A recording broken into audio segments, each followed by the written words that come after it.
Así se hace. Hoy, en Así se hace... Yogur. La fabricación de un producto cultural. Velas. Arrojaremos luz sobre un producto conocido desde hace siglos. Rótulos de neón. Arte funcional, que es todo un éxito. Y encuadernación de libros. Veremos qué hay bajo las tapas, literalmente. Seguro que su madre le dijo que no se metiera nada con gérmenes en la boca. Bueno, tal vez se equivocaba. El yogur es uno de los alimentos más sanos que hay. Y sin embargo, está lleno de gérmenes. Bacterias, para ser exactos. Bacterias que en realidad son buenas para el sistema digestivo.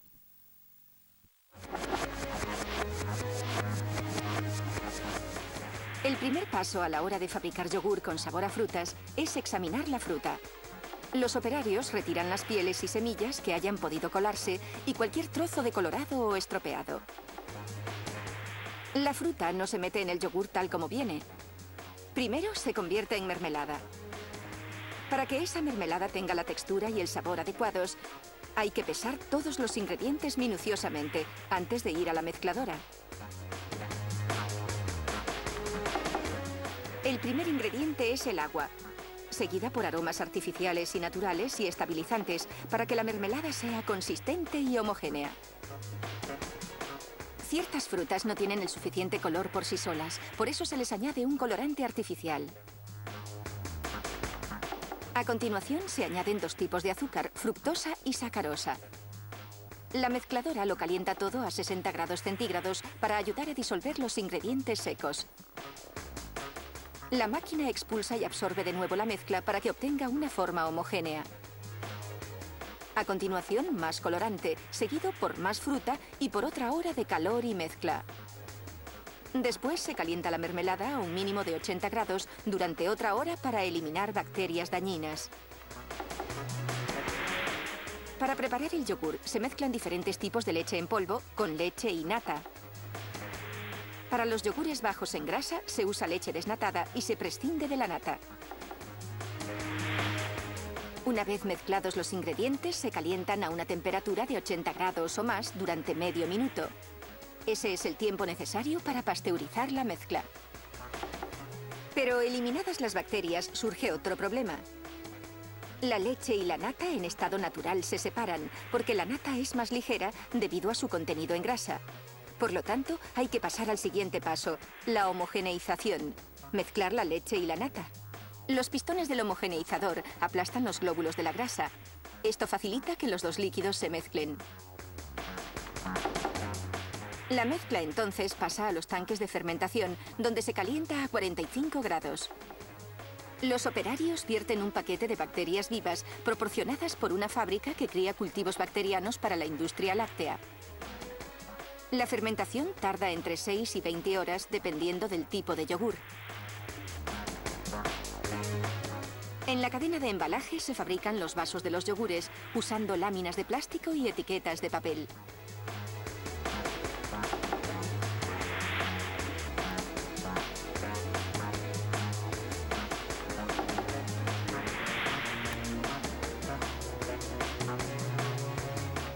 La máquina calienta el plástico y lo moldea según la forma de los vasos. Una décima de segundo después envuelve los vasos con etiquetas de papel. Esa doble operación se observa mejor desde debajo de la máquina. A continuación se llenan con una combinación de yogur y mermelada de fruta. Para proteger el yogur de la contaminación, el aire en esta parte de la máquina se somete a un estricto control y filtración. Las bacterias del yogur son las llamadas bacterias buenas, de las que están presentes de forma natural en nuestro intestino. Producen un compuesto llamado acetaldehído. Eso es lo que le da al yogur su característico sabor. Esos puntos rojos son sensores electrónicos que verifican el nivel de llenado. Las tapas de los vasos son de aluminio fino, pero resistente. Primero, la lámina pasa boca abajo sobre una impresora que graba la fecha de caducidad. Si no se abre, este yogur permanecerá fresco más de 40 días. A continuación, se le da la vuelta a la lámina para sellarla sobre los vasos. Por último, la máquina divide automáticamente los recipientes según el formato que comercialice la compañía. La invención de la vela posiblemente se deba a los antiguos egipcios, quienes impregnaban juncos en grasa animal y los encendían. Las velas de cera actuales proporcionan una atmósfera romántica. Luz cuando hay un apagón y cuando se soplan, un gran final para una fiesta de cumpleaños. Dentro de cada vela hay una mecha, que es un cordón de algodón tejido o trenzado. Para endurecerlo, este cordón flácido pasa por un tanque de parafina líquida, una cera derivada del petróleo. Después el cordón pasa por un tambor de enfriamiento, cuya superficie fría endurece al instante el recubrimiento. El cordón, que ahora ya está rizado, se enrolla en un carrete para ser cortado en mechas. Hay varios métodos de fabricación de velas. Todos se basan en un principio sencillo, que la cera caliente se endurece y se vuelve blanca cuando entra en contacto con el aire o con una superficie fría. Este proceso se llama prensado de la vela. La parafina caliente viaja desde el tanque de almacenado hasta unos aspersores dentro de una cámara refrigerada de 6 metros de altura. Los aspersores expulsan la cera hacia arriba, hacia el aire frío. Al igual que la lluvia se transforma en copos de nieve, las gotas de cera se transforman en copos de cera. Aterrizan en la base de la cámara y a continuación pasan hacia la prensa hidráulica. La prensa les da forma, aplicando presión pero no calor, y les hace un agujero en el medio para la mecha. El aire en esta parte tiene que estar a menos de 25 grados centígrados o los copos se derretirán, se pegarán y atascarán la máquina.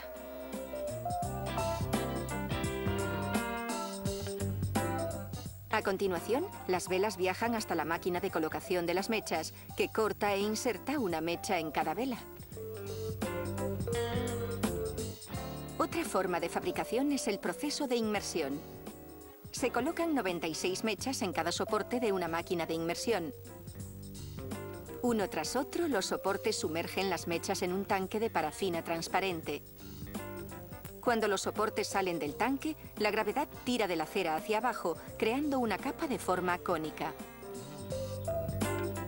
Cuando el soporte completa el circuito y regresa al tanque, la capa externa de la cera ya está dura y blanca. Las mechas pasan por una segunda inmersión seguida de una tercera. El proceso continúa hasta que 25 inmersiones después, los cirios tienen 2 centímetros de diámetro. Para convertir estas velas blancas en velas de colores, se sumergen en una cuba de parafina teñida e inmediatamente después en agua fría para endurecer la capa de color. Para producir velas votivas, esta empresa usa un proceso de modelado automatizado. Se calienta cada mesa de moldeado, se inunda con parafina y a continuación se enfría. El exceso de cera compensa la mengua que se produce durante los 20 minutos que dura el endurecimiento.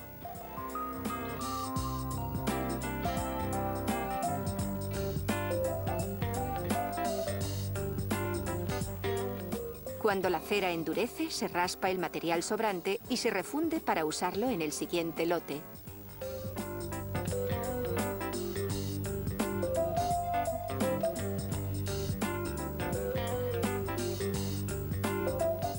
Un perno colocado dentro de cada molde creó un canal para la mecha. A continuación, otra máquina inserta las mechas y las asegura en su sitio con una grapa de metal en la base de la vela.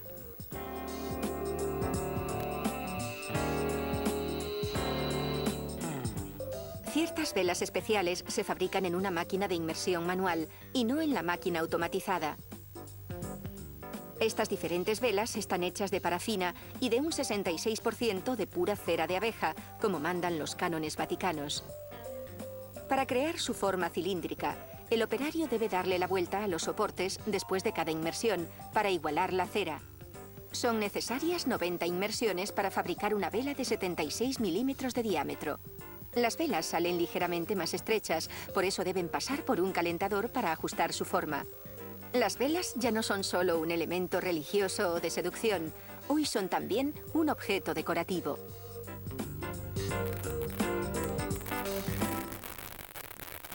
Los rótulos de neón están hechos con tubos de vidrio que se doblan para formar letras u objetos y se llenan de gas inerte. Cuando la corriente eléctrica llega a los electrodos de los tubos, los electrones fluyen a través del gas, haciendo que sus átomos brillen. El tipo de gas y el vidrio determinan el color de la luz.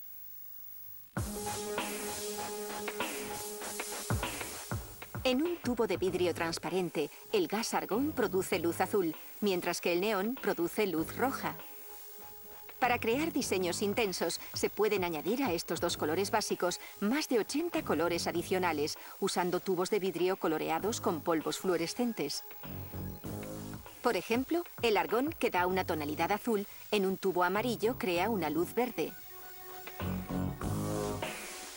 Para dar forma al tubo, se usa una técnica de soplado.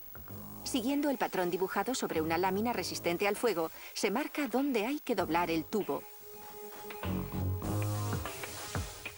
A continuación, se calienta cada punto con un quemador de cinta, cuya llama de propano arde a 650 grados centígrados.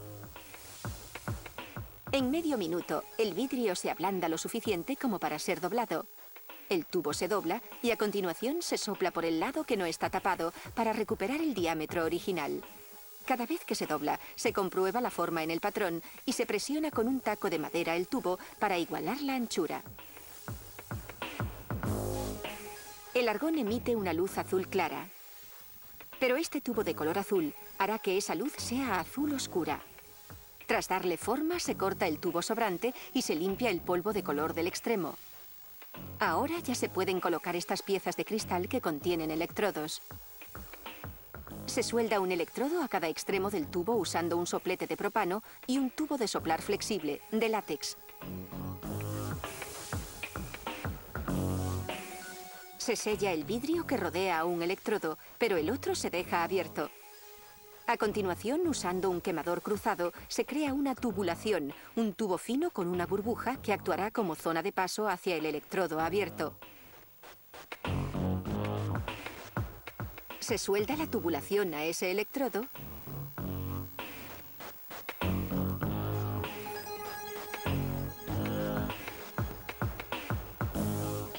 y a continuación, cuidadosamente, se inyecta una gota de mercurio en el extremo abierto de la tubulación.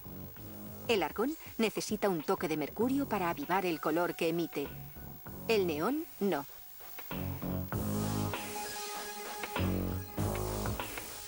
Con un soplete especial, se suelda el extremo abierto de la tubulación a otro largo tubo de vidrio que conduce hasta un sistema de bombeo.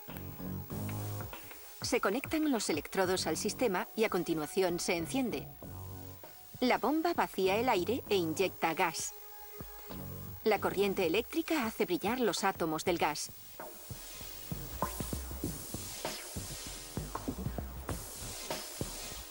Para atrapar el gas dentro del tubo, se usa un quemador cruzado para eliminar la tubulación y sellar el electrodo abierto, pero asegurándose primero de que la gota de mercurio ha descendido.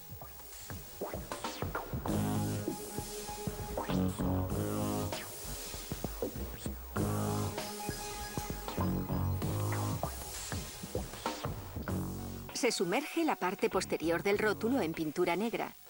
Esto hará que las letras o el diseño destaquen. Con una brocha se reparte el revestimiento de forma homogénea y se elimina el sobrante. A continuación, se enciende el rótulo a alto voltaje durante media hora.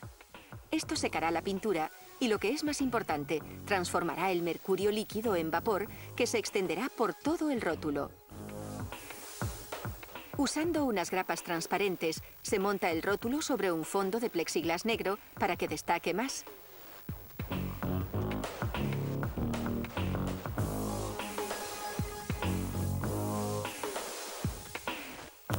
Por último, se conectan los cables de los electrodos a un transformador.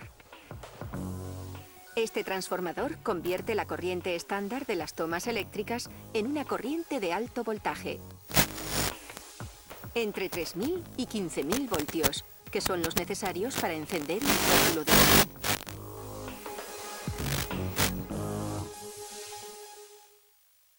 La encuadernación de libros de tapa dura se hace con cartón duro, forrado con tela, piel o plástico. La encuadernación de tapa blanda se hace con papel más fino. Aunque la encuadernación a escala comercial está totalmente mecanizada, aún es posible encontrar hábiles artesanos que encuadernan libros a mano.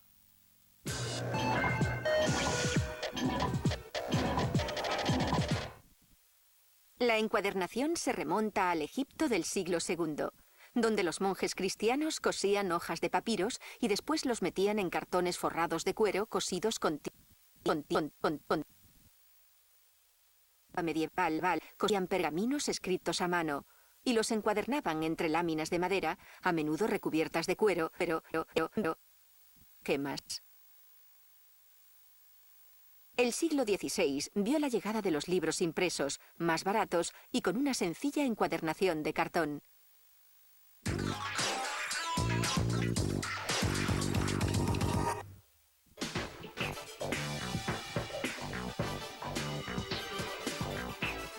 Hoy la encuadernación comercial está mecanizada. El proceso comienza con grandes hojas de papel, cada una de las cuales contiene las páginas del libro. Un operario coloca un montón de hojas en una máquina que recibe el apropiado nombre de guillotina. Su afilada hoja cae y secciona el papel sobrante. Una vez recolocado, pasa a una máquina de plegado, en la que se dobla cada hoja según el tamaño del libro y siguiendo el orden de las páginas. Como vemos aquí a cámara lenta, la máquina comienza perforando la línea del pliegue. A continuación, la hoja se desplaza por una cinta hasta que llega a un tope en el lado derecho. Esa posición de parada alinea la perforación entre dos rodillos. Observen a cámara lenta cómo esos rodillos bajan la página y hacen un pliegue limpio. Este proceso se repite para cada pliegue de la hoja. El resultado de todos esos pliegues es lo que llamamos una signatura, una unidad de páginas en el orden correcto, pero todavía unidas entre ellas. Un libro está formado por varias signaturas. Otra máquina las monta en la secuencia correcta, junto a la tapa, para la encuadernación. Hay muchos métodos diferentes de encuadernación. Este se denomina cosido con alambre. Como vemos a cámara lenta, la máquina introduce grapas robustas a través del lomo de las signaturas y de la tapa. Las grapas son de alambre de acero, que es tan resistente que hay que destrozar el libro para quitarlas. Veamos otra imagen a cámara lenta de ese grapado.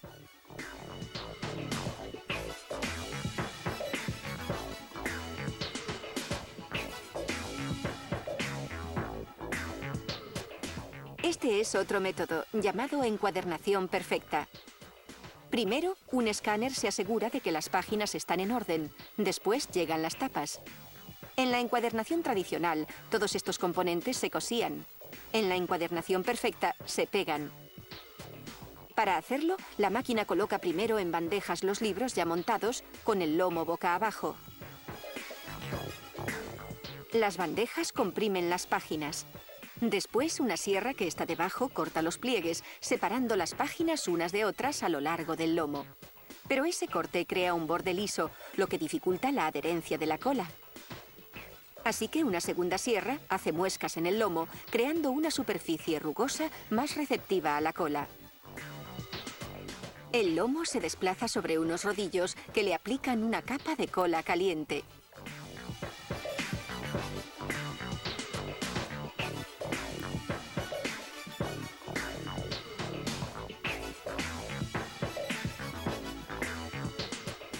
Por último, entran en acción dos cintas transportadoras. Una con las páginas del libro montadas con el lomo al que ya se ha aplicado la cola, y la otra con la tapa del libro. La máquina presiona la tapa sobre el lomo.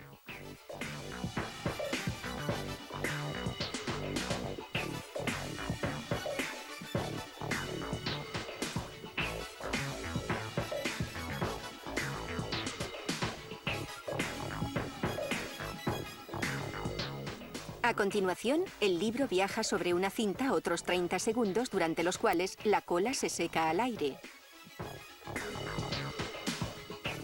En esta etapa del proceso, con cualquier método de encuadernación, la mayoría de las páginas de los lados no encuadernados del libro siguen unidas en pliegues. Por ello, para separarlas, el libro pasa a través de una máquina de 3 cuchillas que corta los pliegues de los 3 lados simultáneamente.